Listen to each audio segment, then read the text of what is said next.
got a slip in your palm and a hole in your chest. Black coffee on the felt, man, you look like a mess. 3-team parlay turned to dust in your hand. Now you stare at the chips like they made you this man. But don't you go quiet, don't you fade from the floor. Your name still means something to somebody for sure. Put the glass down, baby. Look at me now. Hold on, hold on. Not tonight, not now. Hold on. Let me pull you out. That fella bites hard, but it don't get the crown.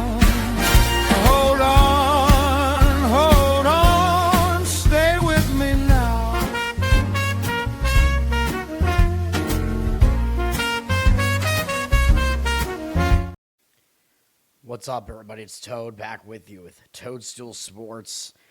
Wednesday, July 1st, 2-3 on the show yesterday. Do not listen to me. Like I said, never listen to anything that I have to say. There's nothing we could do right now. Like I told you, this was an unsustainable run. Although yesterday we should have gone 4-1. Basically, the only legitimate loss was the Tigers-Yankees under, which was the one that seemed the most obvious. Schlittler was Shitler in that game. He was terrible.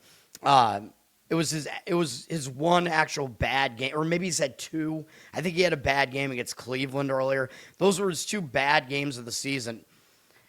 You can't predict when that's going to happen. And Scooble was good. I know there was professional sentiment backing the Yankees in that game too, so basically their sentiment was if one of those pitchers was not going to be that good, it was going to be Scooble, and that was not the case.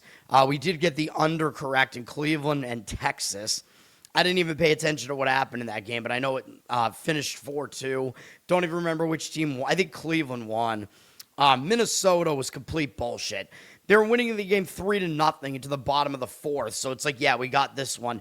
Oh, and then Joe Ryan just implodes in the fourth inning, gives up 6 runs. Literally every run that was scored by Houston in the game was scored in the fourth inning. We go from up 3-0 to down 6-3, and that's it. Minnesota did actually score 1 run in the fifth. 6-4, and then no runs scored the rest of the game. So you're telling me that Minnesota and Houston, their bullpens allowed nothing in the game. Minnesota's, even though they're like a league worst bullpen, you have to be kidding me. You have to be kidding me with that. Joe Ryan on the mound up 3-0 in the fourth inning. That bet is like already over. That's going to be a win. No, let's just implode, give up 6 runs. Fuck you. We did get an easy under correct in the late game with Anaheim and Seattle. I think the full game actually didn't stay under. Luckily, first 5 innings, it was 0-0 after 5. And then Seattle, they put 6 runs on the board in the 6th inning. But I don't care. Or maybe it was 5, whatever. I don't care because we're done with that one. That was one of the ones that looks really smart because you play the first 5 under. And it's 0-0, and then the game goes over because of the rest of the game.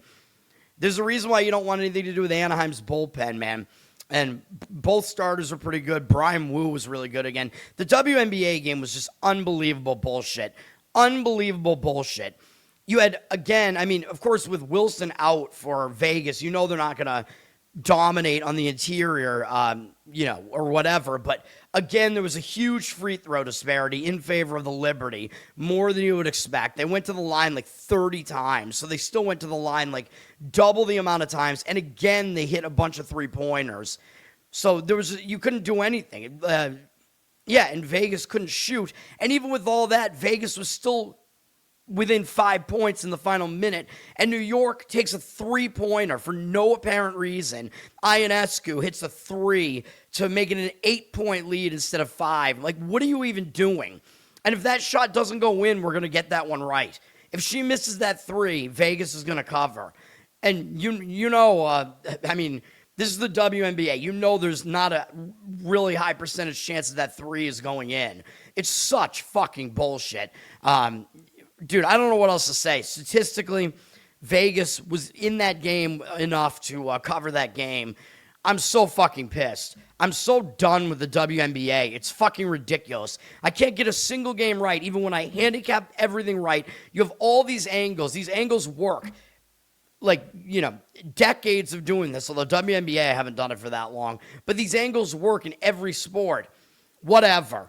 Don't talk to me. I have to go through this baseball slate. This is a horrible, horrible baseball board today. I barely like anything on the baseball board. There are afternoon games because a bunch of these teams are moving to a new location after this or switching series. Chicago and Baltimore. White Sox are on the verge of sweeping Baltimore. So that normally would have me looking towards Baltimore because they're the team trying to avoid the sweep. The White Sox actually start playing Cleveland tomorrow. So that is kind of a look-ahead spot because those are the teams fighting for the AL Central. So this is not a good situational spot for the White Sox here. Problem is, who the hell is pitching for Baltimore?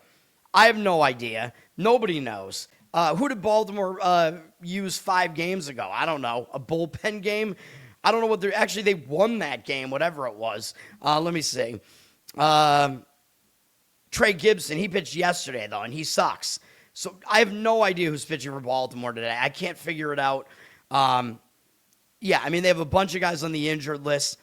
I don't know if Rogers would be the next guy up. When did he last pitch? Yeah, it would be... I think Rogers would be the next guy in line, so... Unless there's something wrong with him, I don't really get why it wouldn't be him today, because he last pitched on the 26th. That would seem like he would be the next guy up. Let me see what Baltimore's schedule is, because I tried to figure out, like, who's pitching. No, it looks like Rogers is scheduled to pitch tomorrow. I don't understand what they're doing here, man. So Baltimore might be calling somebody up or going with a bullpen game. That's kind of a problem. If you want to go with Baltimore here, you have no idea what you're backing, so I can't do that. Baltimore used 4 relief pitchers yesterday. I don't want to back their bullpen either. White Sox only used 1.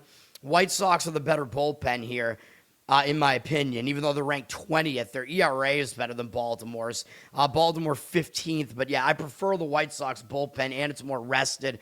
Still don't love either. White Sox offense is better. They're number 5 right now.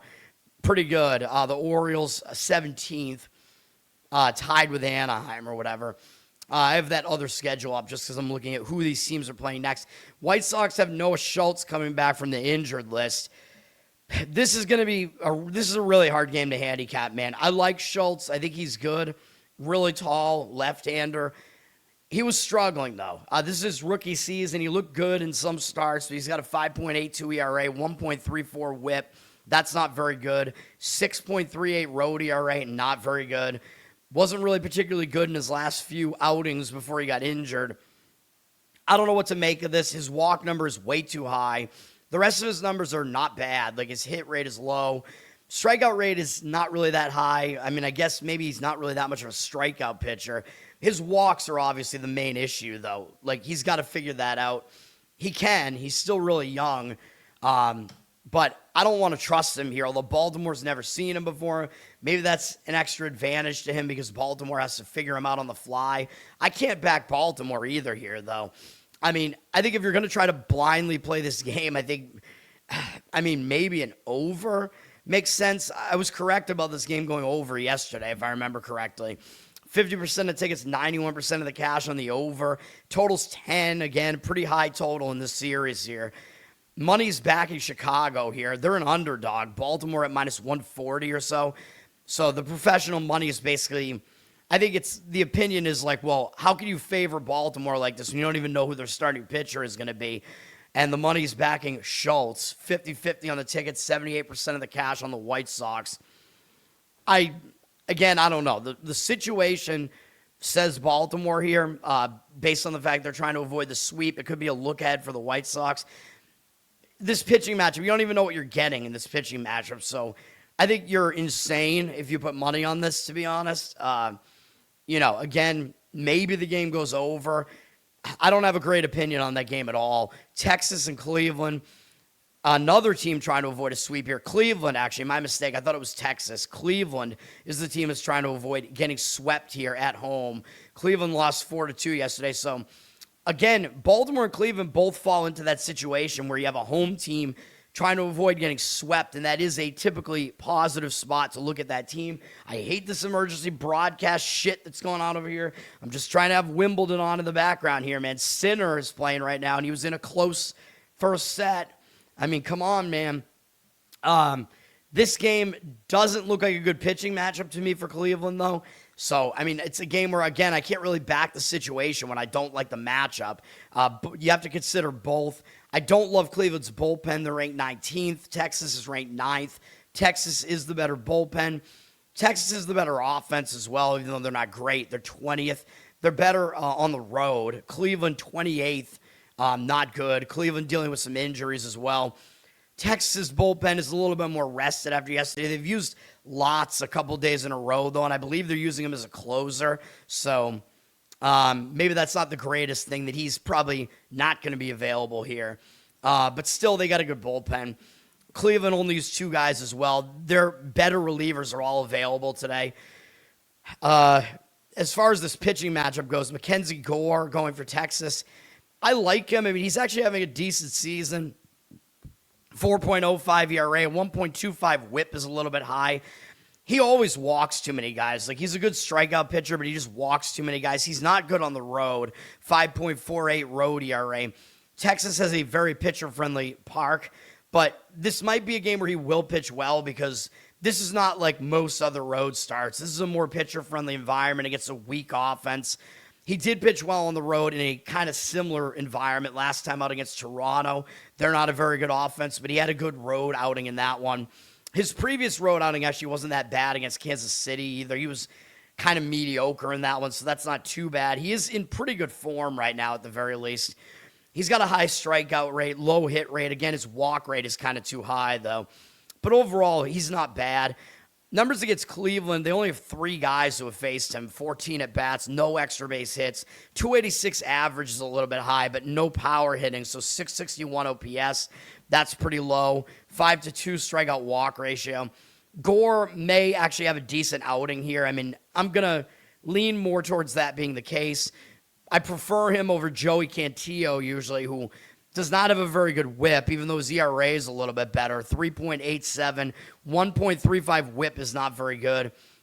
He walks too many guys as well. He is better at home, though, 3.4 home ERA. So Cantillo falls into the better home road splits here. He's actually been good over his last 3 starts, basically. He's got 9 strikeouts apiece in his last 2 starts. He's got a 22-3 strikeout walk ratio over his last 3 starts. 1 run allowed apiece in each of them, went at least 5 innings in all 3. That's pretty good. He's facing Texas here, but the last time he faced Texas, he was actually not good.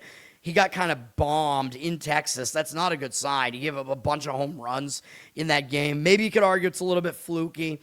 He still had a lot of strikeouts there.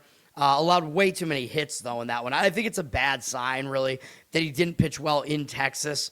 And Texas, based on that start and maybe some other appearances, he does not have good numbers against Texas. In 29 at-bats, 310 average, allowed 976 OPS, 8-2 strikeout walk ratio. The pitching matchup does favor Gore here, even though the situation favors Cleveland. So what do we do with this game? Well, I'm staying away from it. The money is back in Cleveland. 58% of tickets on Texas, 82% of the cash on the Cleveland side. Cleveland is right around a pick-em price at -110. Again, the situation says Cleveland, but the matchup says Texas. And Texas does have a slight bullpen advantage. I think even if Lots isn't going to be able to go. And although you might argue that they need him because it could be a close game here. The total is not that low, though, at 8. The money's backing the over a little bit here. I don't know about the over. You can make arguments for it that Gore is not as good on the road. Cantillo, bad matchup numbers, isn't as good as his ERA.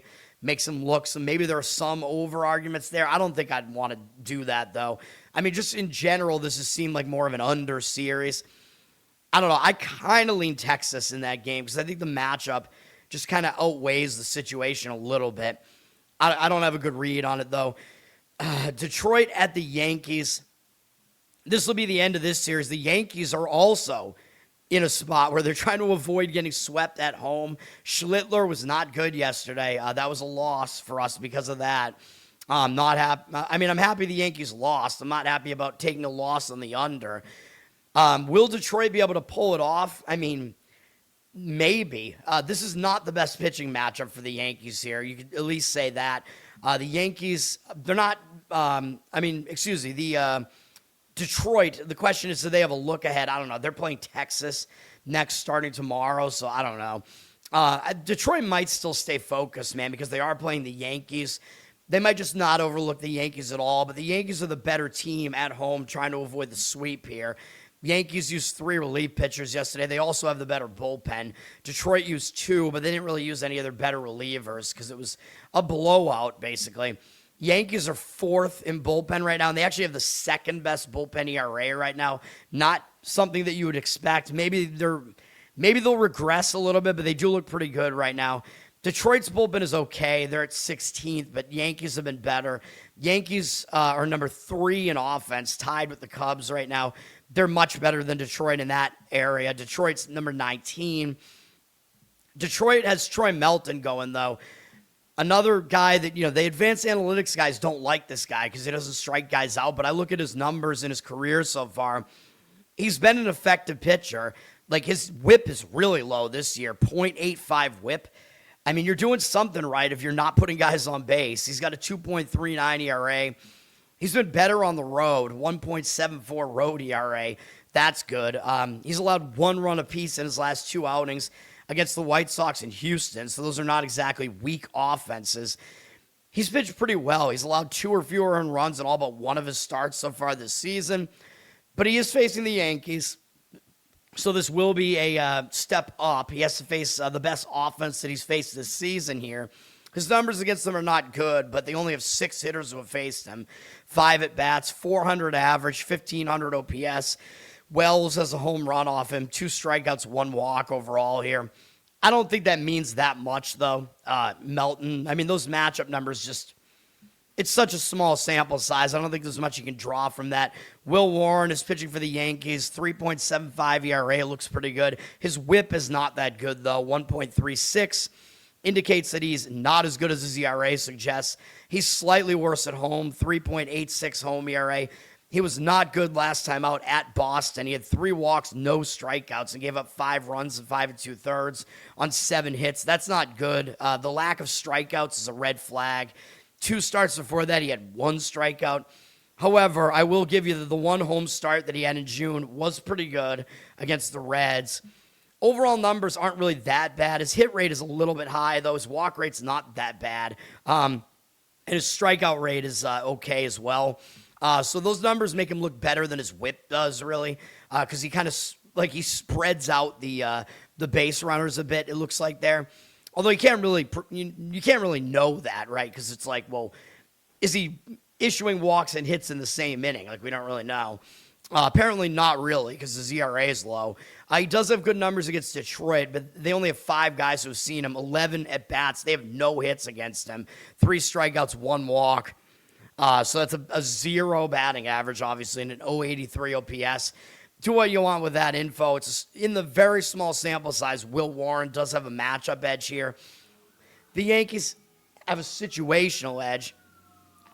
I hear a lot of emergency vehicles out there right now. Dude, I'm just so sick of all the noise here. It just irritates me beyond belief. The Yankees are getting the money, 65% of tickets, 78% of the cash, minus 140 something on the price here. Money's also backing the over pretty strongly here. The total's at 9.5. I don't have a good read on this game. Like I said, situation favors the Yankees. Matchup numbers might not mean a whole lot, but do favor Warren in that starting pitching matchup. However, if you look at what these pitchers have done as a whole, like Melton has been the better pitcher. So do what you want with all that info. I mean, maybe I would slightly lean to the Yankees to avoid the sweep, but it's a very weak lean for me on that one. Washington at Boston. They're finishing the series as well. This will be the rubber match. The Red Sox were terrible yesterday. Connolly early got injured, so that's obviously not good for the Red Sox. They have too many injured pitchers here. I don't know when Crochet is coming back. Wilson Contreras might get suspended, which is all bullshit because, I don't know, Contreras, after he struck out or something, Cavalli didn't like the way that he walked off the field. So then Cavalli, when he struck him out the next time or whatever, he yelled at Contreras, which, by the way, there's like an unwritten rule that you don't do that. If you're like a young pitcher like Cavalli who's in like your second season, you don't bark like that at a guy that's been in the league for 10 years, like Contreras, you know what I mean? Like, you have to earn your stripes. So, understandably, Contreras got mad at that when Cavalli yelled, like, sit down, boy, or whatever. Contreras got ejected from the second game in a row, which, by the way, his ejection in the previous game was bullshit. He got ejected for tapping his helmet. I mean, the umps just want to throw him out of games because he was getting kind of fired up in the Yankees series. Yesterday, yeah, I mean, he kind of started a sort of base clearing incident yesterday, if you want to call. I wouldn't call it a brawl. We don't really have brawls anymore, but I don't know. So he got thrown out again. I think both of the dudes should have been thrown out of the game probably. I have no idea if Contreras is going to be suspended. If he is, that's going to hurt the Red Sox already weak offense because he's like their best hitter. And he was the guy they picked up over the offseason. That's not good.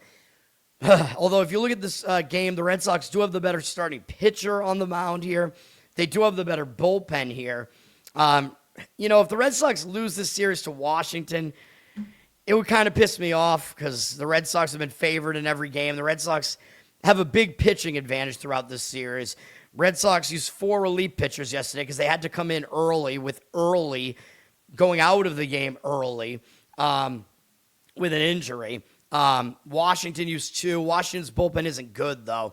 Red Sox bullpen fell a little bit. They're 6th right now. They weren't that good yesterday. They're generally pretty good, though. Washington, 26th in bullpen, not very good. Washington is the better offense. They're 6th, although they've dropped off a little bit recently. Red Sox, 27th, very bad. Haven't been good at home either. And, of course, my window keeps... Windows just pisses me off the way it auto-adjusts these windows. Andrew Alvarez is pitching for Washington. He's okay. His whip is not very good, though. 3.44 ERA, 1.47 whip is not very good. So he is putting too many guys on base. He is better on the road, 3.29 road ERA. He's not going deep into games, though. Like, I don't think he's gone 5 innings, in any of his starts this season, he's not gone 5 innings. So you're probably going to get a lot of Washington's bullpen here, so that should help the Red Sox a bit. Maybe the Red Sox will finally be able to score something against this bullpen. Alvarez himself has been okay. He's got a good strikeout rate, so he does have good strikeout stuff. Induces a lot of ground balls. His hit rate is too high, though. His walk rate is also too high. So those numbers aren't good, but he does have strikeout stuff. So kind of weird mix of numbers there. Red Sox haven't seen him. Maybe that'll be an extra advantage to him because he hasn't been seen before. I think he's an okay pitcher, but Peyton Tolley is the better of these two pitchers. He's going for the Red Sox. 2.78 ERA, 1.02 whip. Of course, because the Red Sox can't hit, Tolley has a below 500 record. Oh, God. Tolley's been good at home, 2.27 home ERA. He could be in a letdown spot, though, because he's coming off a great outing against the Yankees over the weekend where he one-hit shutout them through 7 innings. He had a no-hitter until, like, the 5th inning in that one or something, or maybe even into the 6th, whatever it was. 7 strikeouts, 2 walks. He's a good pitcher, though. He's got a low hit rate. His walk rate is maybe slightly high. Strikeout rate is decent, a little bit lower than maybe you'd think. But, yeah, overall, I like him. I think he's good, but he could be in a little bit of a personal letdown after that huge outing against the Yankees. Washington hasn't seen him, though, so both pitchers have an unfamiliarity edge here. That should help Tolley, I would say, because he's a good pitcher and he's unfamiliar to these opposing bats, so maybe that will help, counter their offense a little bit there. The money is fading the Red Sox, though. 71% of tickets on them, 51% of the cash on Washington. Red Sox are around minus 140 something here. I don't know, man. I think I would have to slightly lean to the Red Sox. I mean, I think they have the better pitching throughout this entire game, so I can't really lean against that, but the money is going against it. Obviously, this is not making my card or anything. I don't even have a strong opinion on this. The money's also backing the over. The total is surprisingly high at 9.5. I don't really understand that, the high total and all the activity towards the over there. Fenway, does not have wind issues and stuff like that. The monster kind of keeps balls in the park and whatever, although balls go off the monster. So it's still a hitter-friendly ballpark. But I don't know. Given this pitching matchup, I think a first 5 under maybe makes some sense in this game, given what we have with the pitching here and the unfamiliarity and the Red Sox not hitting well at home. I could see this being low scoring early in the game. Don't really want to do that either, though. San Diego at the Cubs, I was correct about that game going over yesterday. And by the way, the game prior to that went under. These teams combined for 21 hits in the first game of the series and somehow only came away with 5 combined runs. So that was a very misleading low score there. So a lot of things made sense for the over in the game yesterday. I wasn't really that close to putting that on my card or anything. Kind of mad about it because I was right. But, I'm going to be right about a lot of these leans that don't go on my card just because I analyze everything here. Cubs only use 2 relief pitchers and use them for very little. So the Cubs have a pretty rested bullpen coming into this one. San Diego has the better bullpen. They use 2 guys. They didn't really use any of their better relievers for the most part. So San Diego's bullpen still is better. They're number 8, but again, I still think they're like the second best bullpen behind the Braves. Cubs are number 11. They're a decent bullpen. Hitting-wise, the Cubs have been good. They're way better offensively in this matchup. Cubs are tied with the Yankees here at 3rd. Padres are still dead last. So they are nobody's Padre on offense, although they put up offense yesterday and still lost the game. So, by the way, San Diego is trying to avoid getting swept here, so that is another component to this. San Diego's in a sweep-avoiding spot here, so that should give them some motivational advantage here. Cubs play St. Louis next. I don't really know if they're going to look ahead to that or not. It is a divisional matchup, though. And if you look at the standings here, the Cubs are only 2 games ahead of St. Louis in the division, so maybe they will look ahead to that and consider that to be a big series. So motivation, the situation favors San Diego in this game. But they got Walker Buehler going. I mean, he's pitched pretty well recently, but do you really want to back Buehler on the road in another wind environment in Wrigley here? I don't know about that. Buehler has a 3.81 ERA. His whip is still not really that good, 1.31. He still hasn't been very good since coming back from his Tommy John surgery and whatever. He is in a more pitcher-friendly environment now that he pitches in San Diego, and that's helped him out, obviously, because he's much better at home. His road ERA is 4.78. And his home run rate is higher on the road as well, although he hasn't allowed that many home runs. But yeah, he's better at home, so something to keep in mind there.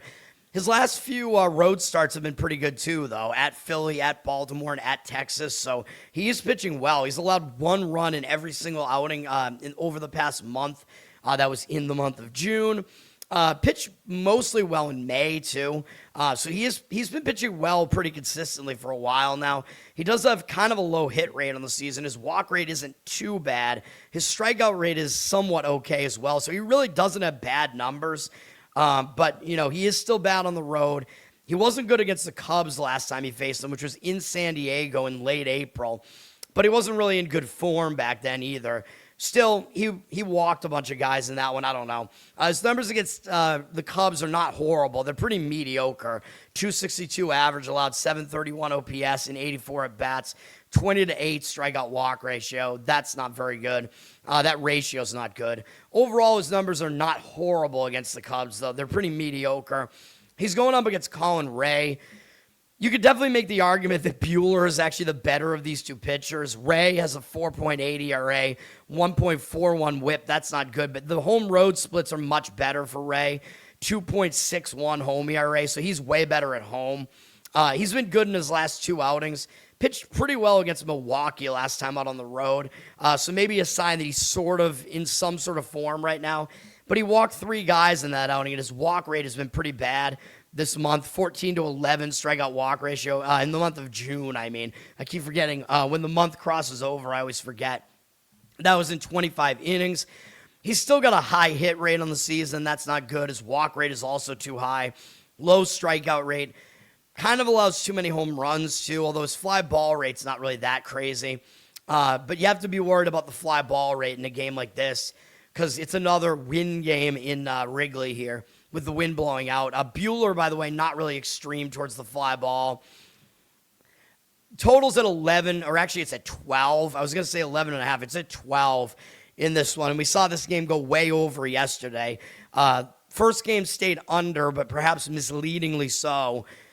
Maybe this could be another over. I mean, the money is backing the over. 82% of tickets on the under, 79% of the cash on the over. The total's high for a reason, although that reason, again, is wind blowing out in Wrigley.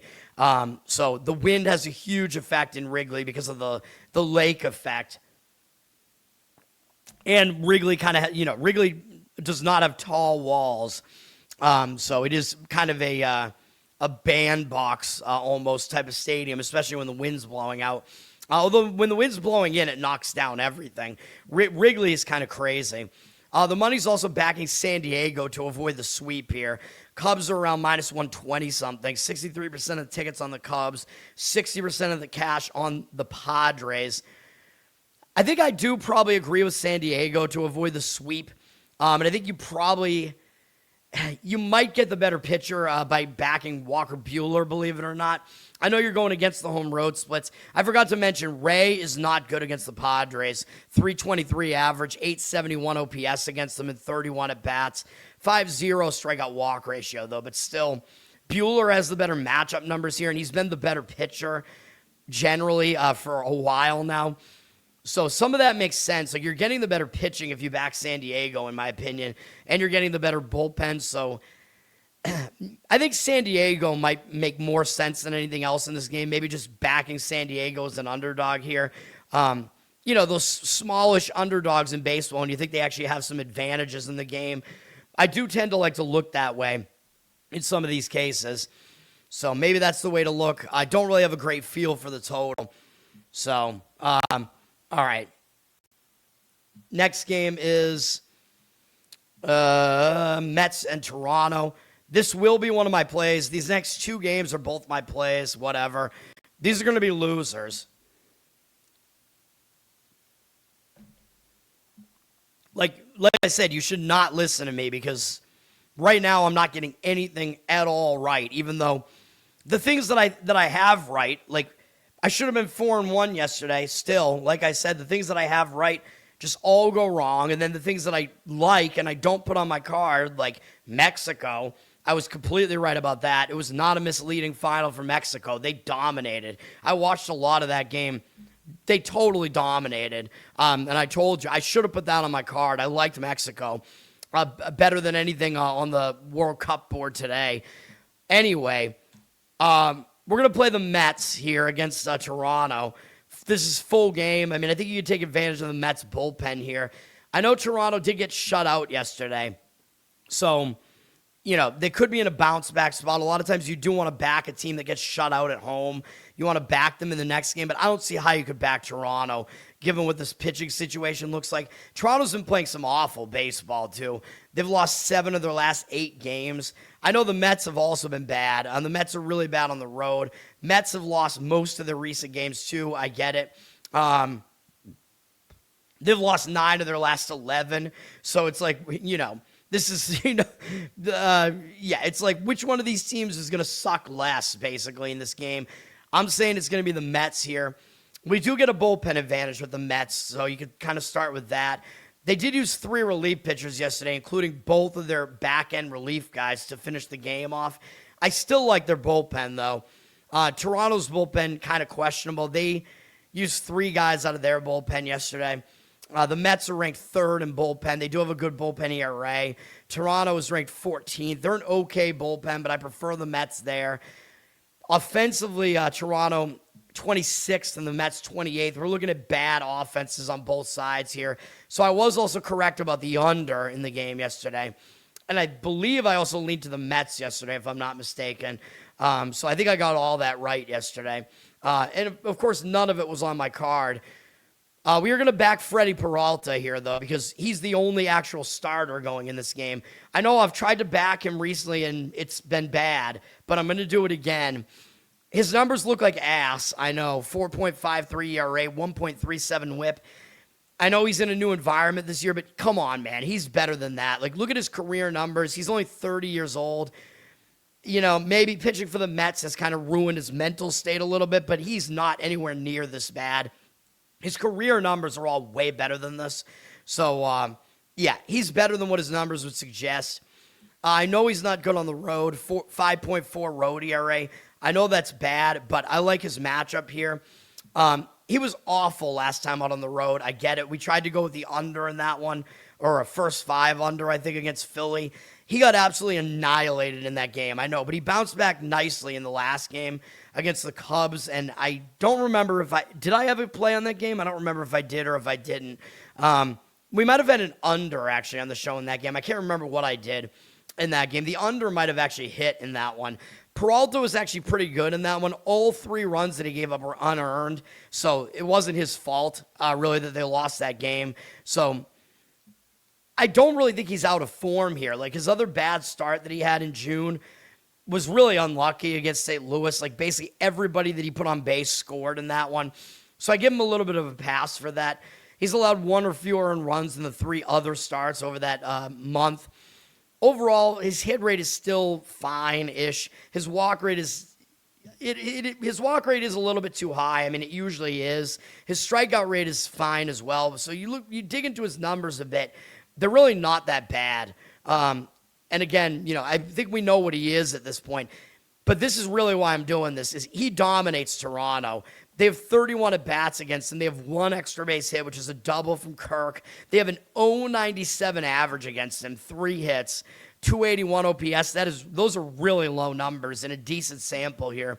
8-2 strikeout walk ratio. So I'm going to go with Peralta to pitch well in this one against a lineup that he typically dominates. And Toronto's going with a bullpen game, and I can't even figure out what they're doing here because I think this is the spot that Max Scherzer was occupying in their rotation. And, of course, I think he's injured again or whatever. His career might be over. So I'm pretty sure Toronto's going with a bullpen game because they got Braden Fisher listed as a starter. His numbers are fine, but he's only going to be an opener. He's only going to be in here for 1 to 2 innings. And he's given up runs in his last 2 appearances, so whatever. You're going to give me a Toronto bullpen game here against Freddy Peralta. I'll take the Mets, and there's a reason why the Mets are favored. You know, the odds makers keep telling you the Mets are not as bad as their record indicates. The money's not agreeing with me on this. The money doesn't agree with either of my plays today, so I don't like that at all. 55% of tickets on the Mets, 62% of the cash on Toronto. This is the way I handicap, though. The money's back in the over. The Mets are, you know, minus 116. The Mets have a worse record than Toronto. You got to be, like, wondering why would the Mets be favored here, right? Like, there's no way the public is playing the Mets here, you know? Even though they know Freddy Peralta, there's no way they're going to play a favorite on the road that's the team with the worst record. So, to me, the odds makers are kind of telling you something with that line. They're kind of telling you they think the Mets are going to win this game, basically, by lining them as a favorite here. And I know it's because of the pitching, of course. Peralta is better than a Toronto bullpen game, but that's what we're going to do here. So the Mets are my first play here. Next game up will be my other play, and it's another one of those ones that looks way too obvious, but whatever. We're going to do it anyway. Pittsburgh, Philly, first 5, under 4. You have to pay juice for it at minus 125. And I know that Minnesota game was worse for us yesterday because the juice was involved in that game. We should have maybe just laid the half run there instead of playing the juice on the money line. I thought it was going to be a winner, though, and it should have been. So I'm pissed off. I still think it was a reasonable price to lay on the Joe Ryan first 5 there.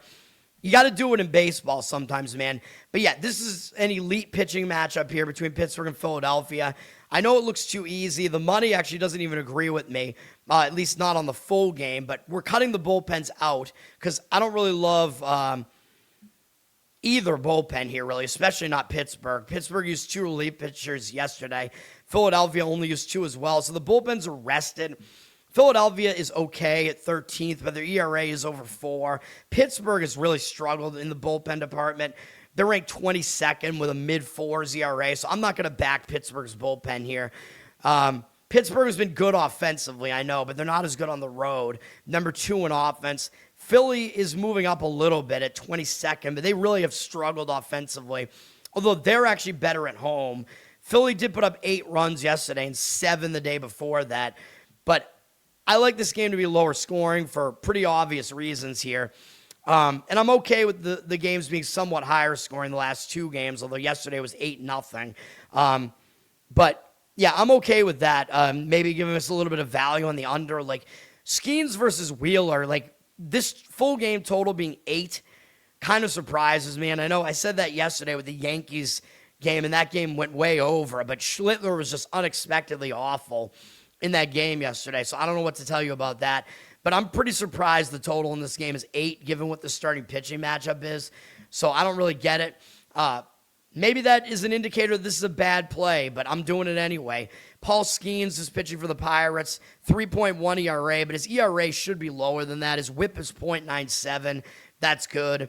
He's only slightly worse on the road at 3.22 ERA, so that's not too bad.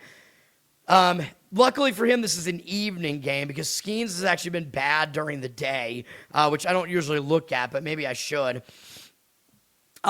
Somehow, Pittsburgh has lost 8 straight starts for Skenes, but we're not trying to back Pittsburgh to win the game here, right? So the problems have been Pittsburgh's bullpen, and Pittsburgh has not given him run support in some of these games either. Like, Skenes has not been the problem with most of these losses. He had a couple of kind of bad outings in there, but most of his outings have been good. He's still pitching Skenes-like. He's got a low hit rate on the season, low walk rate, high strikeout rate.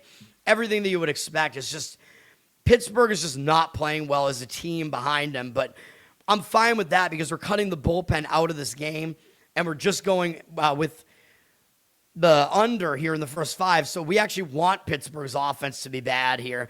Skenes has good numbers against Philly and 60 at-bats, 18-1 strikeout walk ratio, really good. 167 average, 464 OPS allowed. Those are some good numbers right there and a pretty big sample. So Skenes should have a decent matchup here. Zack Wheeler is going for the Phillies. He's been really good since coming back from injury. 2.03 ERA, 0.86 whip. His ERA is exactly the same, home and away. It doesn't even matter. He's good either way. He's been really good over the past month or so. He allowed 2 or fewer earned runs in every start in the month of June. His team won all but one of them. He picked up a win in all of them. His team's only lost 2 starts since he came back in late April. He's got a really low hit rate on the season. He has better numbers than Skenes, except his strikeout rate's not as high. He's got a low walk rate. His strikeout rate is mediocre. Against Pittsburgh, he's got good numbers here. It's a big sample, 128 at-bats, 47-9 strikeout walk ratio, although Ozuna is 25 of those strikeouts. But he does shred these guys pretty much. Only Brandon Lowe really does much of anything against him. 188 batting average, 561 OPS. So both starting pitchers have a pretty big sample size to look at here, and they both have really good matchup numbers. So I'm doing it. Again, it does look too obvious, but sometimes I'm going to go with the obvious. I don't like that the money's backing the over very strongly here.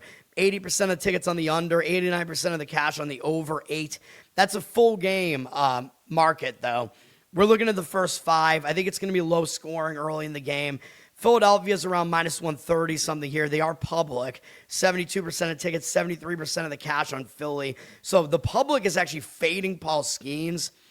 You don't usually get Paul Skenes as an underdog, man. So maybe a Pittsburgh first 5 play makes some sense here. Maybe to try to go with Pittsburgh to keep the game close in the first 5. I mean, I think it is going to be a pitching duel.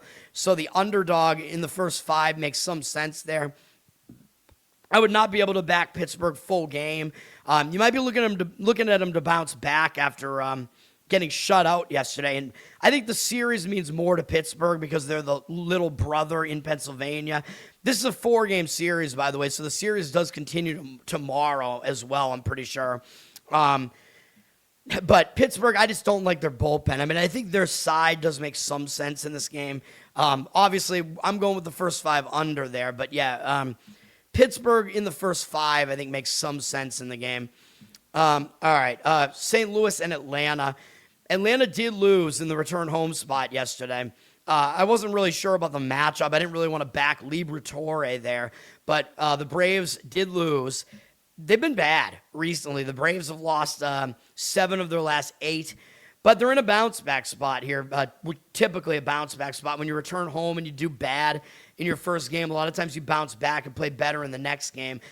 I don't really want to back Ronaldo Lopez, though. I think you have no idea what you're going to get out of him here, so I can't do that. Atlanta did use 4 relief pitchers yesterday, although they're still pretty rested, and they're still a good bullpen. St. Louis is not a great bullpen, and they used 4 guys as well. Atlanta's the number 1 bullpen across the board, basically, so, and by a decent margin. St. Louis is somewhere in the bottom third, I think. Yeah, they're 21st. Not a very good bullpen, so Atlanta has a better bullpen. Atlanta's offense has fallen off recently. That's been part of the reason why they haven't played well recently. 15th now for them. St. Louis is 16th. Braves have fallen off, though, and they haven't been very good at home offensively, and they might struggle here against Michael McGreevy, who's another one of those guys that advanced analytics don't like him because he doesn't strike guys out, but he does have pretty good numbers. 3.12 ERA, 1.14 whip. So he's not putting guys on base. He is worse on the road, though. 4.36 road ERA away from St. Louis's pitcher-friendly ballpark. He pitched well last time against Miami at home, shut them out for 6 innings. Wasn't good in his last road outing, at Kansas City, although that's become more of a hitter-friendly ballpark. He pitched well enough in the previous road outing against Minnesota, and Minnesota scores a lot at home, so he did pretty well in that one. Overall, I mean, he just has a really low strikeout rate, but he does have a low hit rate and a pretty low walk rate. So just the thing is, he doesn't strike guys out. He pitches to contact, and the analytics guys don't like that. But I say, well, if you're consistently not putting guys on base, though, like the reason why I didn't like guys like David Peterson was because their whip was like sky high. They were putting guys on base and constantly skating on thin ice. McGreevy's not doing that. Like, he's not putting guys on base, so I think there is a difference there. Although pitching to contact, maybe eventually what you're doing will turn into hits against you, but that hasn't really happened so far. Ronaldo Lopez, like I said, I don't know if I trust him. I think he's a head case. He's kind of an older guy now. He was in the bullpen for a while for the Braves, and now they put him back in the starting rotation, I think because they have injuries. 3.47 ERA for him. Then that includes all of his bullpen work. 1.37 whip is not good, though. He's putting too many guys on base. He's basically the same home and away, so that doesn't really matter. He started last time against San Francisco, and he was fine, but they only let him go 3 innings. So it looks like they might have him on a leash here. Like, they're only letting him go about 60 pitches, 3 innings here. So I don't know if he's going to make a full start here, if they're going to try to ramp him up to that. I actually have no clue. So I think if you're going to try to play the Braves to bounce back here, you just don't even know what you're going to get out of Lopez. So that worries me. Although he might match up okay here because St. Louis only has 3 hitters who've ever faced him, and they're 0 for 5 with 2 strikeouts and 1 walk. So he does have an unfamiliarity advantage here. And their hitters that have faced him haven't done anything against him, but I don't know if that's enough. So situation favors Atlanta. The money is slightly leaning that way. 70% of tickets, 78% of the cash on them. They're a bit public, though. Minus 130 something on the price with Atlanta. Money backing the over as well. The total's at 9. I don't know about the over, but, I think probably the analytics guys just don't really like either of these pitchers, most likely. So that's probably why the over is getting the traction there. I don't think I'd really want to do that, though. I think maybe a St. Louis first 5 makes some sense there, just focusing on the starting pitching, where I think McGreevy might last a little bit longer here and might be a little bit better, but I don't really love it, man. I forgot to look at McGreevy. Dude, I keep missing everything. McGreevy against the Braves, they only have 3 hitters who have faced him, so he has unfamiliarity as well. Only 1 hit against him is a double from Dominic Smith. They have 3 strikeouts and no walks, so they have a 111 average and 333 OPS against him, but they're pretty unfamiliar with McGreevy. So, yeah, I mean, I don't know. I'd probably prefer the younger, steadier pitcher there, which is McGreevy. So, in my opinion. So I think first 5 St. Louis makes some sense in that game. Probably getting them, actually, you might be getting them as a little bit of an underdog still there. Tampa had Kansas City. Kansas City was in a return home spot yesterday. And even though they have maybe a little bit of revenge going on against Tampa Bay after losing the last 2 to Tampa Bay in the previous series, they got killed yesterday in the return home spot. This is a bad Kansas City pitching staff, dude. Although I liked Noah Cameron yesterday, so I don't know if he was bad or if it was just the bullpen that was bad. It looks like Cameron kind of got lit up in that game. I don't like seeing that because I like him, but yeah, he wasn't good yesterday. So I don't know, man. I mean, Kansas City could be in a bounce back now because, again, when you return home and it's a bad spot and you get blown out like that, and they've lost 3 in a row now to Tampa Bay, a lot of times that team will bounce back. But if you're going to back Kansas City, there's no way you can back their bullpen. Their bullpen is awful. And they had to use a lot of it yesterday, too. They used 5 relief pitchers yesterday. That's not good. Tampa Bay only used 3. Tampa Bay's bullpen is ranked pretty high at 10th, but their ERA is still in the mid-4s, so their ERA is worse than all the teams around them because their whip is decent, but I don't know about that ERA, man. I don't love that bullpen. Kansas City's is clearly worse, though. They're dead last in whip, and it's between them and Minnesota for the worst bullpen in baseball. They're both, like, right there. Really bad. Kansas City 21st offensively. Tampa Bay tied in 8th with Milwaukee. So Tampa Bay has an offensive edge here. Tampa Bay is going with Shane McClanahan, who I think is a pretty decent pitcher. I mean, he does have good numbers throughout his career, although he's been a little bit worse recently than he was earlier in the season. 3.3 ERA, 1.22 whip, still pretty good. Not as good on the road, 4.38 road ERA, so he's not as good on the road. He got kind of unlucky in his last outing. The fielding really hurt him. It was a bad loss for his team, but he only allowed 2 earned runs in that game. 4 unearned runs came home against him in that one. He did not pitch badly in that game against Kansas City, although he was struggling in the prior couple of starts. So he is having some issues. He's having some walk issues recently. So yeah, he's not really in good form right now, but that last start against Kansas City wasn't that bad. His overall numbers pretty good. Low hit rate. His walk rate is decent.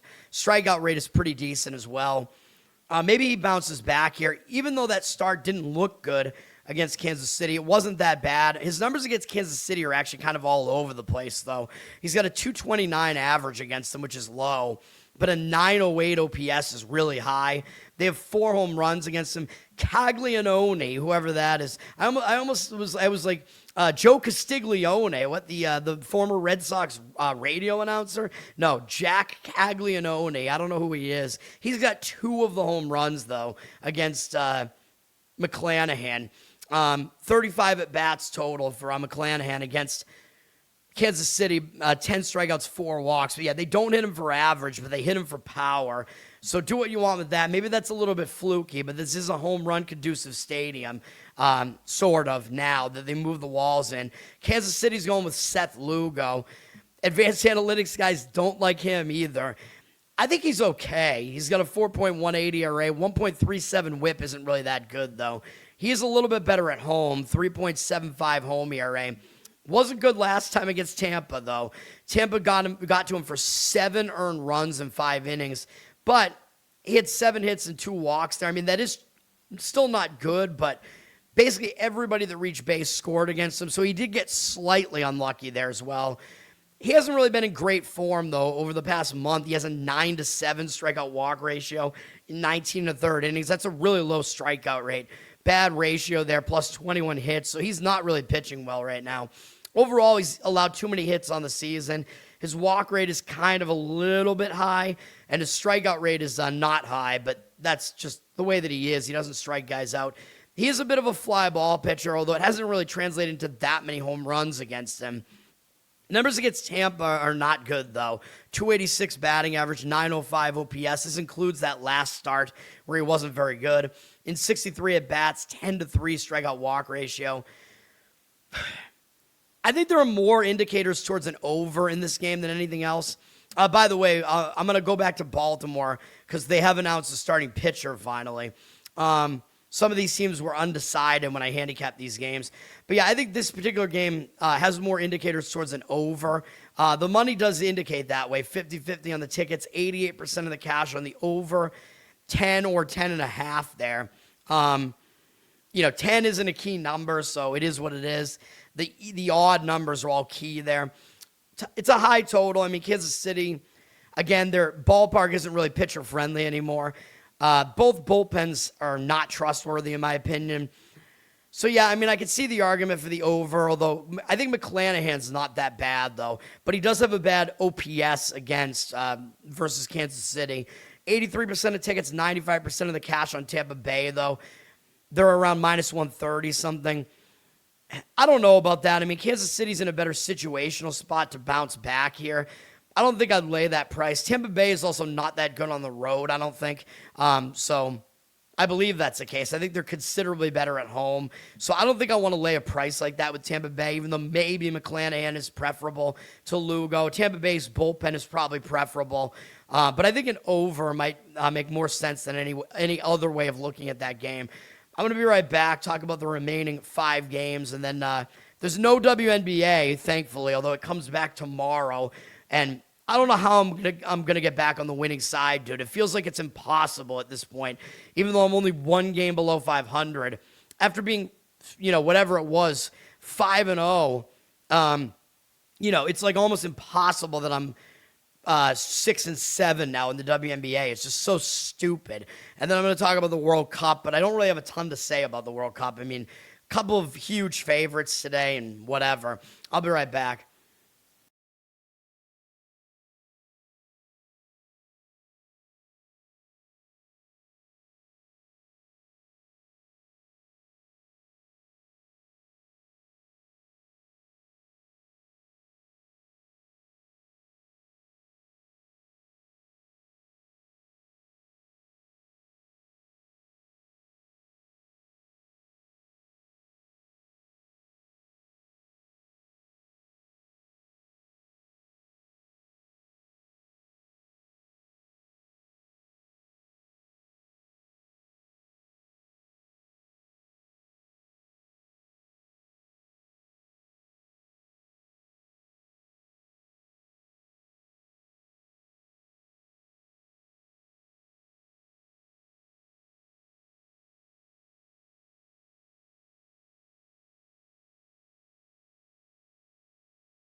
My voice is also still really bad. Like, I don't even know.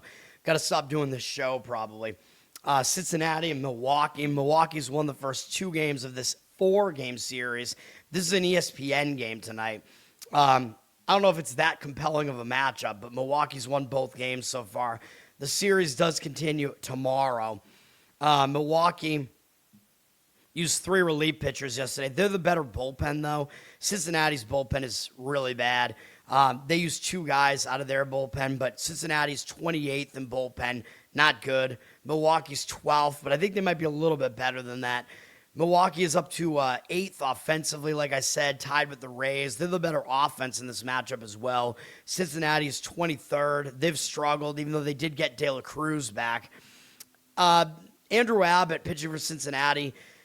He's kind of hard to figure out because he's had a decent career so far, but his numbers this year, 3.9 ERA, pretty good, but his whip is definitely bad, 1.41. He's putting too many guys on base.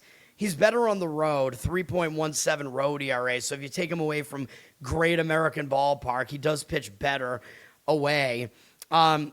He was decent-ish in his last 2 road starts against the Yankees and Pittsburgh. Those are not easy offenses to go up against. He gave up 3 home runs to Pittsburgh, so he kind of got a little bit unlucky there, but he's been allowing too many home runs recently, too.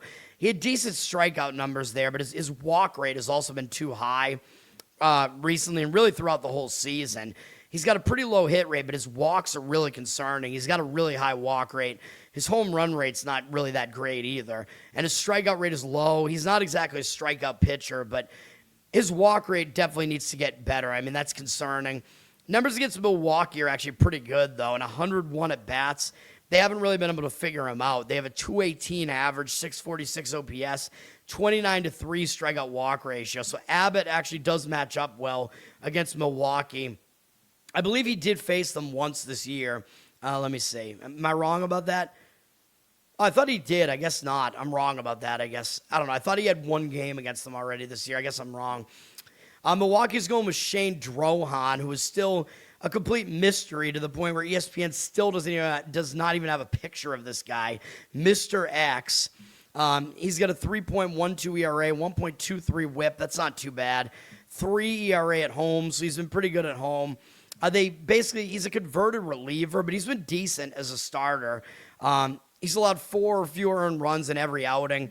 He's got a fairly low hit rate here. His walk rate is not too bad. Strikeout rate is right at 1 per inning, so his numbers overall are actually pretty solid. I still don't really know much about this guy. I mean, who does? But he's been all right. His numbers against the Reds, though, are actually not good. They only have 13 at-bats against him, but like most of their lineup has faced him. 308 batting average, 785 OPS, 2-2 strikeout walk ratio. Maybe this is a start where maybe you could fade Drohan here, or a spot where maybe you could fade him. I mean, I think Cincinnati will be motivated more because they've already lost 2 games in the series. Milwaukee's at minus 160 something here. Maybe they shouldn't be that heavily favored given what the starting pitching matchup is. Milwaukee's public, 85% of the tickets, but 94% of the cash on them. So the money is backing Milwaukee here a little bit, but they're very public as well. I think maybe you could take a shot with Cincinnati in the first 5 here. I don't think you could do anything full game with them because their bullpen is just way too bad. But maybe Abbott does have the upper hand over Drohan here. His numbers aren't really as good, but Abbott is the more he's the more experienced pitcher, let's say. Like, he's got multiple complete seasons where he's actually been better than he's been this season. So, and he's got the good matchup numbers here. So maybe grabbing Cincinnati as an underdog in the first 5 maybe makes some sense there. You're probably getting them at less of an underdog price, but they'll still be an underdog. Total's at 9, and money's kind of backing the over there too. I could see the argument for it. I mean, maybe both pitchers are a little bit questionable there, but I don't think I really want to do that. Minnesota and Houston, this game looks seriously unpredictable to me with these 2 starters. I have no idea what's going to happen in this game. Minnesota has a very bad bullpen. They used 2 guys out of the bullpen yesterday. Their bullpen actually didn't allow any runs yesterday. We took the loss just because Joe Ryan had 1 bad inning after it looked like we were going to get the easy win. Minnesota with Ryan on the mound up 3-0 in the 4th inning. You've pretty much clinched that play. I'm fucking pissed off. Houston also hasn't been as good offensively recently either. Houston used 4 relief pitchers. I don't like either bullpen, but Minnesota's is very bad. They're ranked 29th, but like I said, you could easily make the argument they're the worst. It's them or Kansas City. They're really, really bad. Houston's been a little bit better recently. They're up to 18th in bullpen, so I'm willing to say they're like a mediocre bullpen. I still don't really trust them, though. Houston's offense, like I said, has not been as good recently. They're at 12th. Minnesota is 11th. Minnesota's going with Taj Bradley here. Bradley, I mean, his numbers aren't really that bad. 3.98 ERA, 1.28 WHIP. It's a little bit high. He's worse on the road, 4.3 road ERA. He pitched well in his last couple of starts, really, giving up 2 runs each against Arizona and Colorado. Had a lot of strikeouts against Colorado. His walk rate is still way too high, though, and that's been the issue with him. He has a low hit rate, a high strikeout rate, so he's got talent, dude. He could strike out major league hitters at a high rate, and that's always something you want to look for. And the advanced analytics guys like that. The problem is he's wild. He walks too many guys. He's got to figure that out because I think he's a talented pitcher. I've always thought that. It's just that he can't get those walks wrapped up. His numbers against Houston are actually pretty good in 56 at-bats, 196 average allowed, 679 OPS, 19-4 strikeout walk ratios. Those are pretty solid numbers. He does well against Houston. By the way, in this series so far, the teams have split the series so far, and I think this is the last game of this series, just to keep that in mind. Tatsuya Imai is pitching for Houston. he's mostly been really bad this season, but it's his first season in the majors, and he's a guy that's been described as cocky, as I keep saying. He's got a 5.36 ERA, 1.32 whip. He's kind of the opposite of Sasaki, right? Where Sasaki is very timid. Imai is like very animated and gets like too high on himself, basically. His numbers overall are not good, obviously, but he's been pitching better recently. He hasn't been good at home, 6.46 home ERA. That's not good. But his last two starts, he's been completely dominant against Cleveland at home and Detroit on the road. 21-1 strikeout walk ratio over those two starts with 8 hits allowed in 12 innings, 3 runs allowed over that span. So he went from like just a horrific start where he didn't even go 1 inning against Kansas City to absolutely destroying Cleveland and Detroit. So I don't know if like he flipped the switch or I don't know what happened here, but he's been insanely good over those last two starts. Does that mean he's really good now? It's really, really hard to say, man. I don't know. I mean, those are not exactly good offenses. Minnesota's offense is better than those two. He faced Minnesota earlier in the year at Minnesota, and he wasn't particularly good in that outing. Didn't finish 5 innings. They were allowed 3 earned runs, a couple of home runs. His command was actually good in that outing, though. 5 strikeouts, no walks. He's got a high strikeout rate, obviously, a lot because of his last two starts. Low hit rate, and his walk rate is very high. So exactly what you would think. He's striking out a bunch of guys, but he's really, really wild, and he's really hard to hit. So I have no idea what we're going to get out of him here. His numbers against the Twins are not good because it's mostly just that one start against them. 14 at-bats, 286 average, 1,000 OPS. Both home runs came from Josh Bell, though. So if he pitches around Bell, he kind of dominated the rest of this lineup. 5 strikeouts, no walks. So, I mean, it might sound maybe crazy, but I think this game looks like a first 5 under to me. The total's at 8.5 for the full game. The money's back in the full game over. And I understand that because obviously you do not want to play on Minnesota's bullpen. Like, you can only fade them. 78% of tickets, 92% of the cash on the over. But I think both pitchers are better. They're under the radar. I think they're better than people think. They both had a good start in their last start. They both look like they match up actually fairly well here. So, yeah, I think the under in the first 5 makes some sense to me. I think it's pretty risky, though. I don't want to do it. I think there's a lot of unpredictability here. Even though I'd like to be early to the party on Imai, like before people realize what's going on here. Maybe we still can in some future starts, but he's got Houston is getting the money here. 54% of tickets, 66% of the cash on them, even though they did win yesterday in the bounce back spot after the game before that they lost in the return home spot. But of course, I still thought the starting pitching matchup was really strong to back Ryan yesterday. I'm pissed. I think we should have had the win there. All right, Miami at Colorado. I think Yuri Perez did pitch pretty well yesterday. Miami got a blowout win yesterday, 14-3. Miami's put up 24 runs in the first 2 games of the series. And this series, I believe, is continuing tomorrow as well. Ridiculous. Colorado's been outscored 24-10 in the series. We've had 2 overs, needless to say, in the series so far. Is this going to be another over? I'm not so sure about that because Miami's best pitcher is going in this game. Miami used 3 relief pitchers yesterday. Colorado used 2. Miami has a way better bullpen, though. Miami's ranked number 2 in bullpen. I think they're like a top several bullpen. They're good. Colorado is not good. They are 27th, and I think they're actually 28th. I think they're the 3rd worst bullpen. Their ERA is well above 5. Very bad. They've been hitting, though. Colorado's number 7 offensively. Miami's tied in 13th with the Giants. I kind of laugh because I don't think either of those offenses is that good. Miami's going with Max Meyer here, though, as I already alluded to. Meyer is good. He still doesn't have a loss on the season, though I don't want to jinx that, but he's got a 2.6 ERA, 1.11 whip, really good numbers there. Not as good on the road, 3.11 road ERA, but that's still pretty good. You got to ask, is he a home run conducive pitcher? Well, he hasn't allowed many home runs at all. He does tilt slightly towards the fly ball, but not really that heavily. He's got low hit rate on the season. His walk rate is reasonably low. Strikeout rate is actually really high.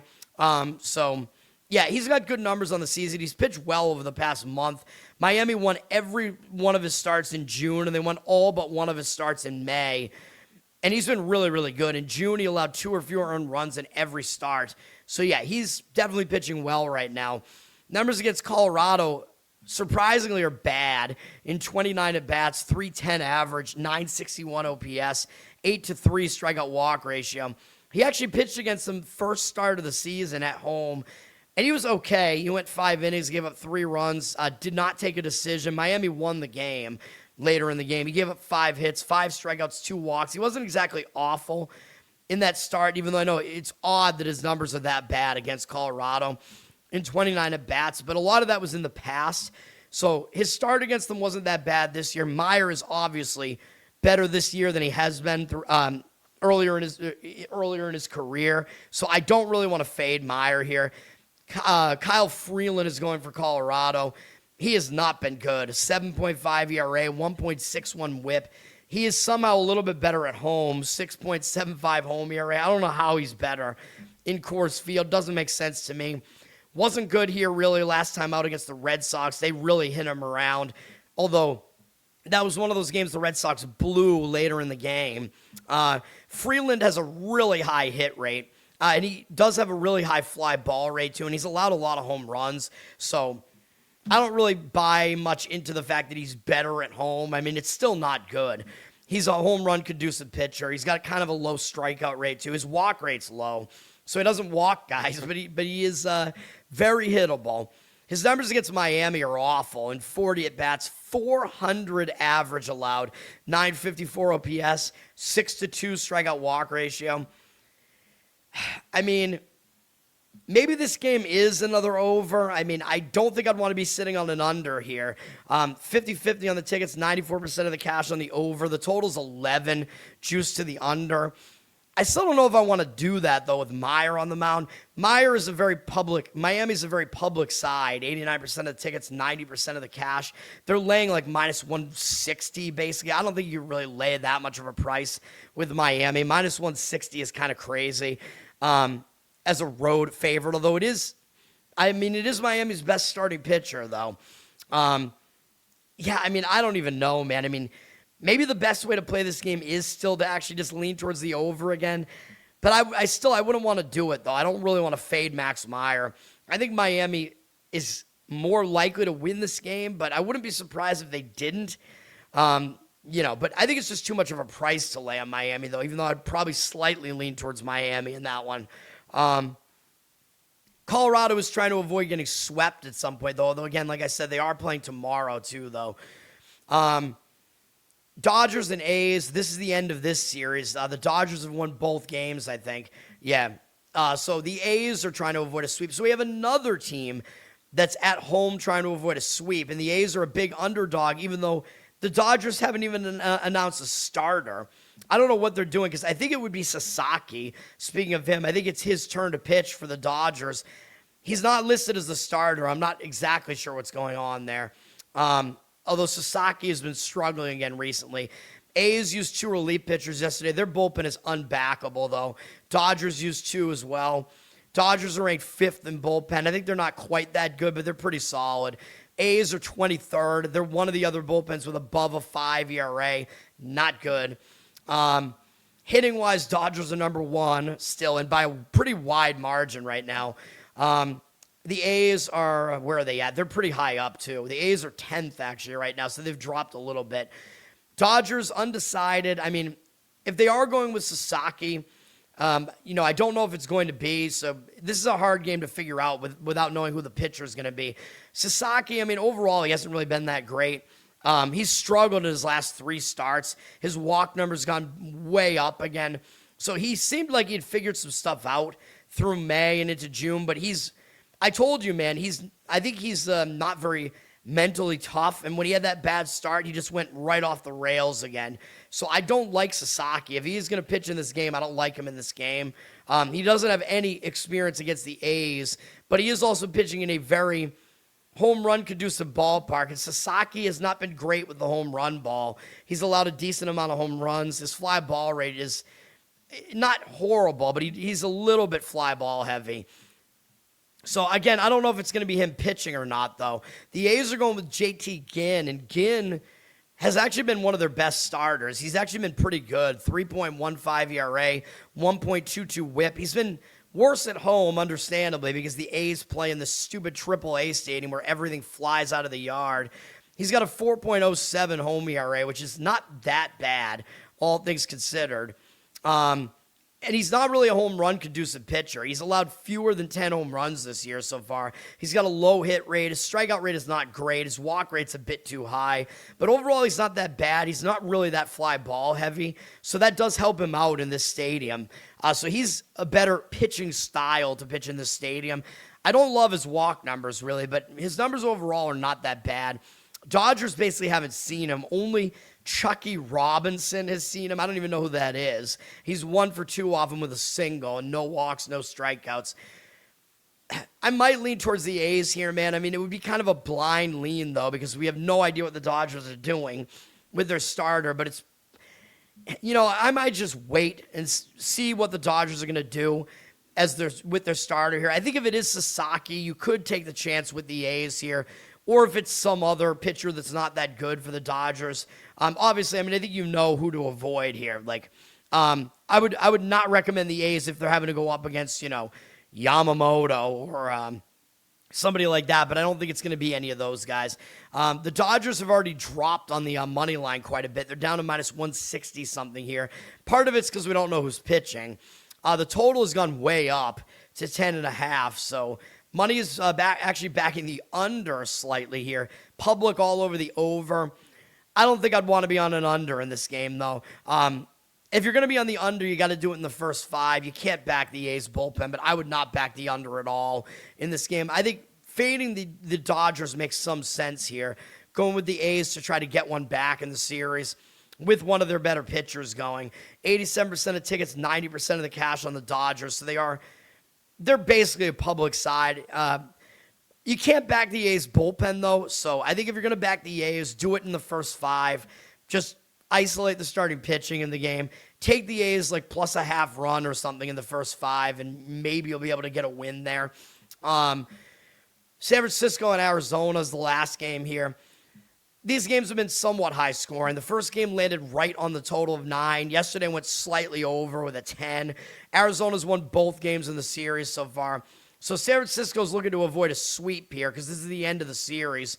So San Francisco is in a motivational spot here where they're trying to avoid the sweep. Is Arizona going to look ahead? Maybe. Arizona has an Apple TV game tomorrow. They're starting a series with Milwaukee. Sorry, that's on Friday. They're starting a series with Milwaukee on Friday. That might be a look ahead. Milwaukee's one of the best teams in the National League. So Arizona might look ahead to that. Situationally, it looks like a decent spot to look towards San Francisco. The starting pitching matchup looks like maybe you could back San Francisco here, but when you dive into the numbers, it's kind of questionable. San Francisco only used one guy out of the bullpen. It was our pal Adrian Hauser, who I guess is not in the rotation right now. So San Francisco saved their bullpen. Arizona used 4 guys out of the bullpen, so that's not great. Arizona's ranked 7th in bullpen whip, but I still don't trust their bullpen. Their ERA isn't really that good. I think they're more of a mid-tier bullpen. Giants are ranked 24th, but they have the same bullpen ERA. I think they're better than 24th, so I think they're close to Arizona in bullpen. You can make the argument San Francisco has a bullpen edge in this game just because they have more rest here. Offensively, the Giants are 13th, like I said, tied with the Marlins, but I don't think they're that good. I think San Francisco has a very weak offense, actually, in my opinion. Arizona is tied in 24th with Seattle. I don't know what's going on with that. By the way, Seattle not playing today? Is that right? You know what? It's because of the World Cup again, probably, right? Because Seattle was just playing at home. There's such weird shit going on, man. Yeah, Seattle and Anaheim are not playing today, I guess, because of the World Cup. Really, really crazy. Whatever. Anyway, in this game, we got Trevor McDonald going old McDonald, although he's not old. He looks older than he is because of his stash. McDonald is going for the Giants here. He started out really good this season. He had good numbers last year, but his numbers have really fallen off. He's got a 4.94 ERA, 1.35 whip. That's not good. He's better on the road, which still makes no sense to me. 3.96 road ERA. I don't know what's going on with San Francisco in their ballpark, where their pitchers should be better at home because it's pitcher-friendly there, but they're not. McDonald, I mean, he's not been very good recently. He's struggled. He's not going deep into any of these recent outings. He's walking a lot of guys here. 18-13 strikeout walk ratio in the month of June, plus 25 hits allowed in 22 innings. There's nothing to like about any of those numbers.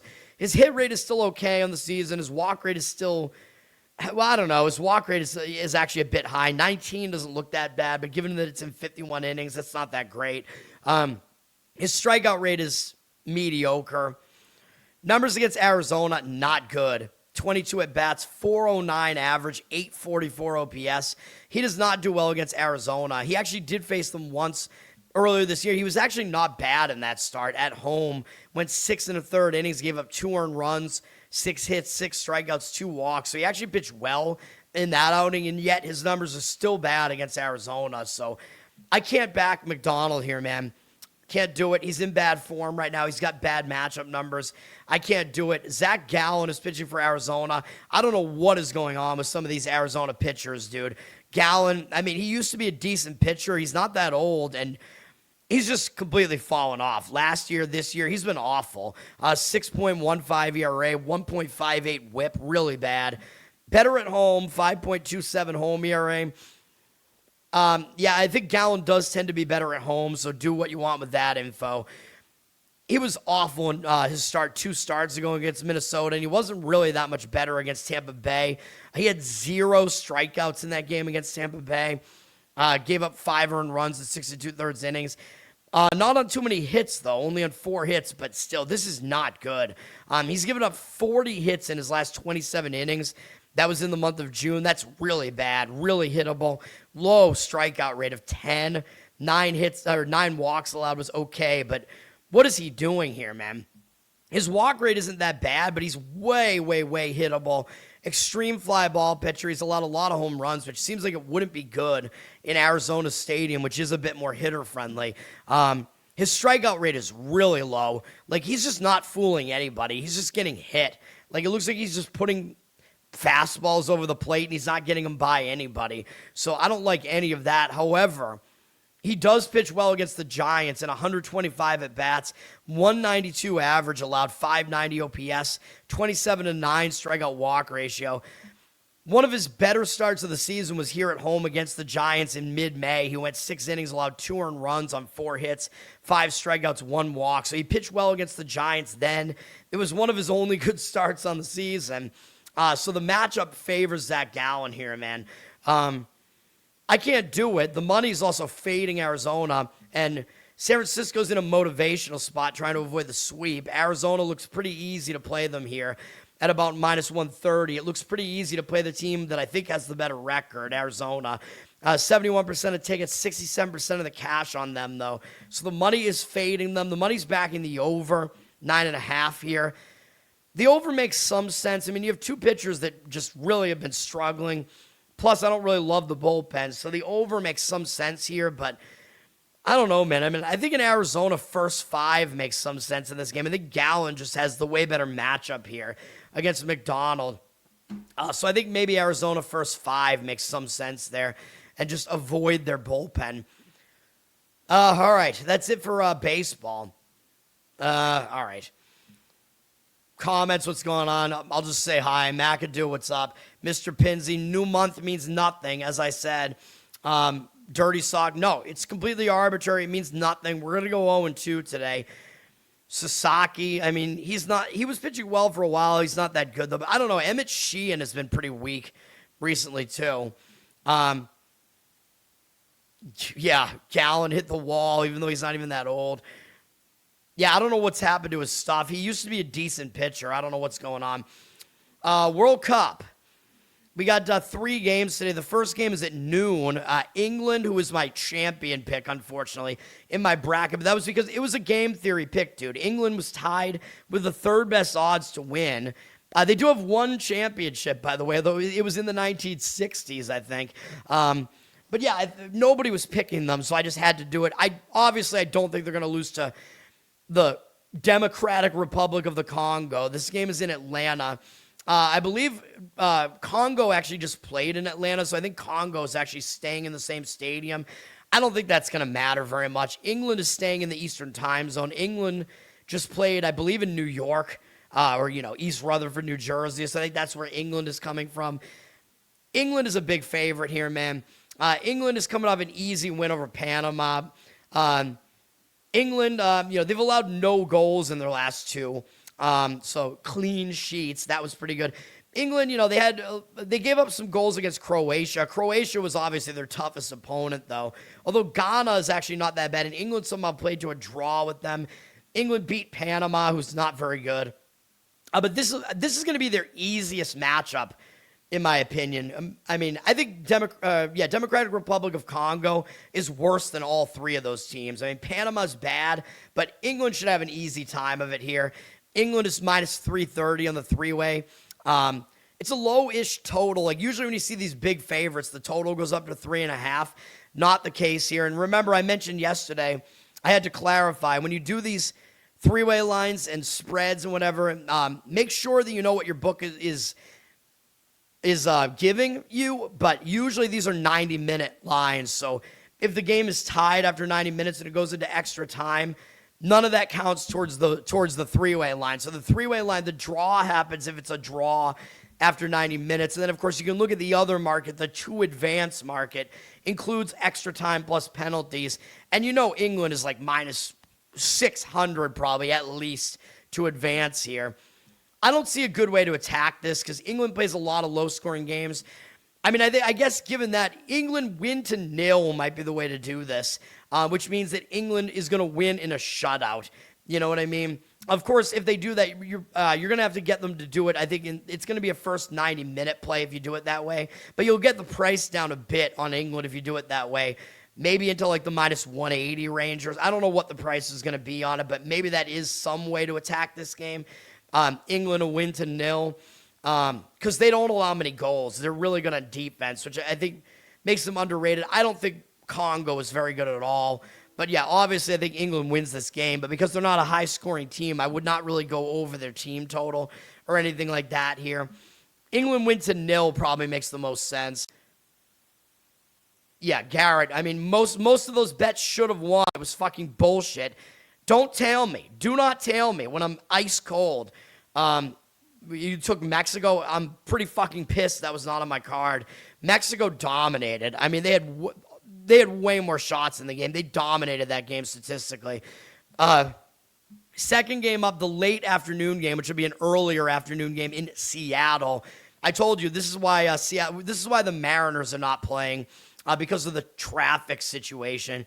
Even though this is not at the Mariners field, this is at the Seahawks stadium. Belgium is playing Senegal. This is the one matchup that does not involve a big favorite here. Belgium is the favorite on the three-way line, but plus 115, so they're plus money, but considered to be the better team. Belgium has not looked good so far. They played into a draw with Egypt and Iran. That is not a good sign. Those are not good teams. But then they slaughtered New Zealand, so Belgium did finally wake up and did what they were supposed to do. New Zealand is bad, but Belgium destroyed them, so at least there was that. Belgium, my worry about Belgium is Senegal is going to be the best team they've faced so far. So they have not faced any team anywhere close to as good as Senegal yet, so that worries me a little bit for Belgium here, that they just have not looked good. Senegal has played a more difficult schedule. Senegal played France, Norway, lost both those matches, played pretty competitively, though. And then Senegal destroyed Iraq, obviously. Iraq sucks. Now they get this matchup. Now, the travel spot is not good, though. Senegal is having to travel from Toronto all the way to the West Coast. Lucky for them, it's not a night game, though. If it was a night game, I think it would fuck with their biological clock more. But lucky for them, they get to play in the afternoon, so that's less worrisome for them. But they're having to travel from Toronto to Seattle. I believe Belgium played in Vancouver, so they have an easier go of it to just go down from Vancouver to Seattle here. I don't have a good opinion on this, man. I picked Belgium in my bracket. They're obviously the favorite to advance here, but they're not a heavy favorite. They're like minus 160 probably to advance. This game really could go either way. Senegal's played the tougher opponents in the World Cup so far. I think Belgium is the better team, and if they've woken up, maybe they can get this thing done.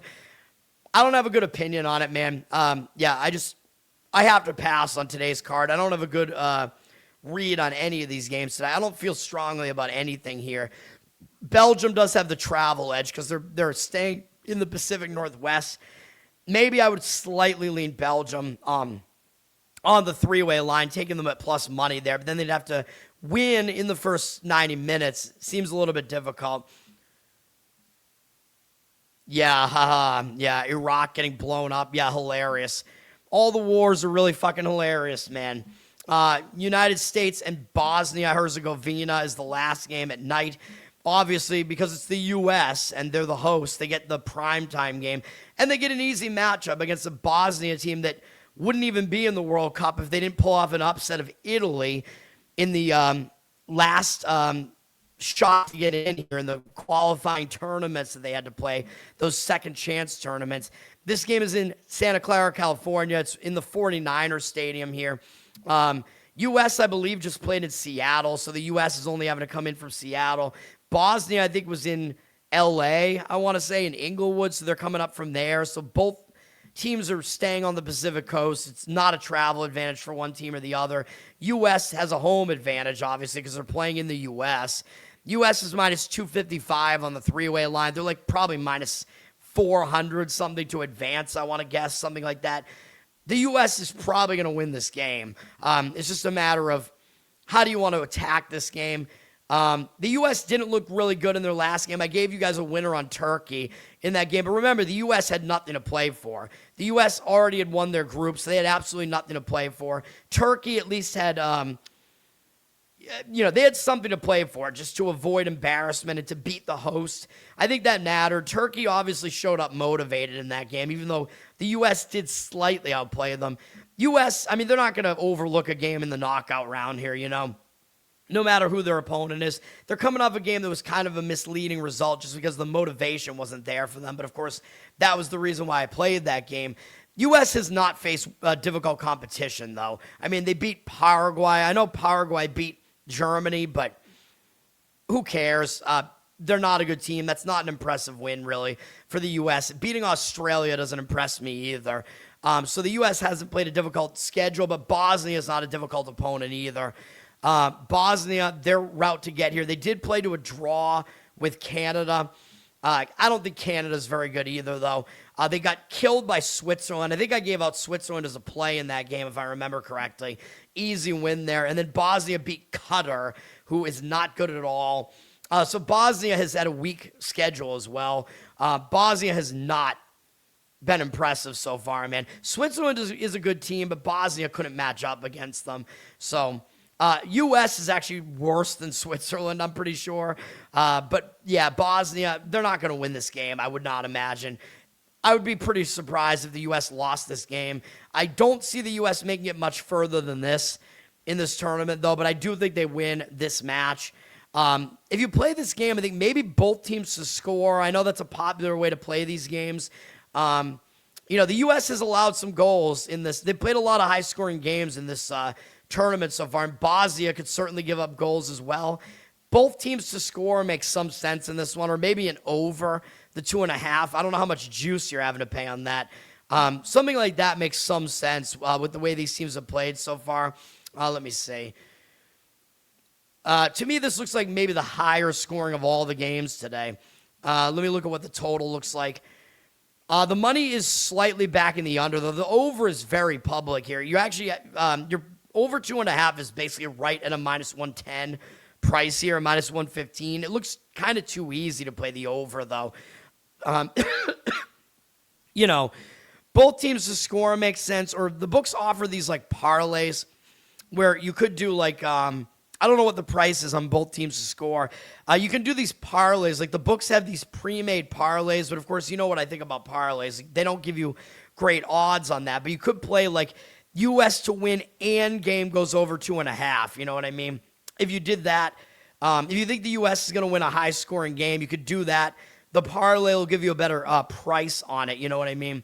Like, you're probably looking at that being, that might even be plus money if you do it that way. So something like that might make sense. I know, Minnesota first 5 was bullshit. Texas Ranger, what are you talking about? That was a winner. The Rangers Indians under was a win. The Aces was a complete bullshit play as well. Yeah, I don't know what you're talking about with the Rangers play. That was a win on the show. It was under 7.5 full game. The final score was 4-2. All right. I think that's it. I don't think I have anything else here. Yeah, I don't have a good read on these games today. They're all on Fox 1, Fox Sports 1, Telemundo, if you want to listen to the Spanish broadcast of it and not know what they're saying, but enjoying how much they shout and get excited about everything. Yeah, that's all I got. This is a weak slate of games today, man. Like, I just don't see much, I just don't see really great angles to attack these games here today, so that's what I got. I don't like the baseball board either today, and there's no WNBA, so I gave you the plays. We're going against the market read on both. We're playing the Mets on the money line. That's my only baseball side today. I think we have a pitching edge in the game, fading a bullpen game, and there's a reason why the odds makers have lined the Mets as a favorite there. And we're going to go first 5 under 4, paying a little bit of juice for it in Pirates Phillies. I know it looks too obvious, and when it's too obvious, I don't love it, but the matchup numbers support this play, so that's what we're doing. It's an elite pitching matchup in that game. Learn to Toad on Twitter, learn to Toad on Instagram, like, subscribe to the channel here. We're very close to 500. Let's do it. Get me back to 24-2 on Twitter as well. Come on, man. Twitter, I think there are a lot of bots getting cleared out, and I'm just stagnant right now on Twitter. I do a lot of good work on Twitter, so come on, people. What else do I have to promote here? We're, of course, like, subscribe to the channel here. Like I said, we're on audio as well. The audio's been doing all right. Apple, Spotify, Spreaker. Covered in Uke is my Uke channel on YouTube. My voice is still really, really in bad shape. I did a song that I posted on Twitter last night because it was one that I don't need a voice for, really, so you can check that out. If you're familiar with, what's the name of that fake documentary? Chickens in the Shadows, is that the name of it? It's hilarious. It's an extremely low-budget documentary about a couple of old people that are in a music duo, Toasters and Moose. It's got a cult following. Some of you might know what I'm talking about. I covered the really famous song that they did already, Taste the Biscuit. That's on my YouTube, on Covered in Uke. I did the Moose song yesterday, the one where she leaves. Sorry, spoiler. She quits the band basically, and he's just stuck there on the sidewalk with no audience at all. And he just plays that song for no reason because it's a song that he wrote on his own about his ex or whatever. I played that song. Anyway, go watch that movie. Whatever. I'm giving it free promo stuff here. That dude who created that movie also created a new movie that's like a comedy superhero movie or something. I gotta watch that. It's on YouTube. So I still have to watch that. Both of the movies are on YouTube. What else was I gonna say? That's Vincent Gargiulo, I think is Gargiulo. Gargiulo, I think is what his name is. He's an Italian. Vinny. Anyway, my cousin Vinny. No. I actually do have a cousin named Vinny. I have a big Italian family, man. There's going to be a Vinny somewhere in there. And you got a lot of people named Anthony when you're an Italian family as well. Let me see. Literally everybody. Let me see. Dude, I'm off the rails here. What else am I promoting? Patreon.com/LearnToToad. You can support me there. Losercast every Tuesday night still, but we've been on Monday the last couple of nights because Leighton has issues with everything about his body. So go check that out. We discussed it. And then the New York Giants G-Spot podcast should be back at some point. I will be on Here's the Thing, which is a podcast that's done by the guys from the Pick Is In podcast. That will be on Friday night. So you can check that out. And I was on Nephilim Death Squad, Neph to America, last Friday. So I'm doing some Friday podcast rounds here right now. That's going to do it. Thanks, everybody. Gerald, what? I don't understand. That's going to do it. Peace. But don't you go quiet, don't you fade from the floor. Your name still means something to somebody for sure. Put the glass down, baby. Look at me now.